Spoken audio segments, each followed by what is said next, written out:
ನಮಸ್ಕಾರ, ಇದೊಂದು ಪ್ರೇರಣಾದಾಯಕ ಕಥೆ. ಇಂದು ನಾವು ಗುರುತಿಸಿಕೊಂಡಿರುವ ಧರ್ಮದ, ಶಿಕ್ಷಣದ ಹಾಗೂ ಸೇವೆಯ ಶ್ರೇಷ್ಠ ರೂಪ ಡಾಕ್ಟರ್ ವೀರೇಂದ್ರ ಹೆಗ್ಗಡೆ ಅವರ ಬಗ್ಗೆ ಮಾತಾಡೋಣ. ಡಾಕ್ಟರ್ ಹೆಗ್ಗಡೆ ಹುಟ್ಟಿದ್ದು ಪವಿತ್ರ ಪರ್ಗಡೆ ವಂಶದಲ್ಲಿ ಧರ್ಮಸ್ಥಳದ ಧರ್ಮಾಧಿಕಾರಿ ಕುಟುಂಬದಲ್ಲಿ. ಅವರು ಕೇವಲ 20ನೇ ವಯಸ್ಸಿನಲ್ಲಿ ಶ್ರೀ ಧರ್ಮಸ್ಥಳ ಮಂಜುನಾಥ ದೇವಸ್ಥಾನದ ಧರ್ಮಾಧಿಕಾರಿ ಸ್ಥಾನವನ್ನು ಸ್ವೀಕರಿಸಿದರು. ಅವರು ಜೈನ ಧರ್ಮದ ಅನುಯಾಯಿಯಾಗಿದ್ದರೂ ಹಿಂದೂ ದೇವಾಲಯದ ಸೇವೆಯಲ್ಲಿ ತಮ್ಮ ಜೀವನವನ್ನು ಅರ್ಪಿಸಿದ್ದಾರೆ.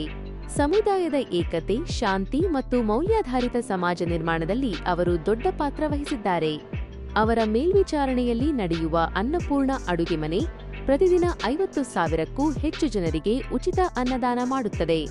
ಇದು ನ್ಯಾಷನಲ್ ಜಿಯೋಗ್ರಾಫಿಕ್ನಲ್ಲಿ ಮೆಗಾ ಕಿಚನ್ಸ್ ಎಂಬ ಕಾರ್ಯಕ್ರಮದಲ್ಲೂ ಪ್ರಸಾರಗೊಂಡಿದೆ.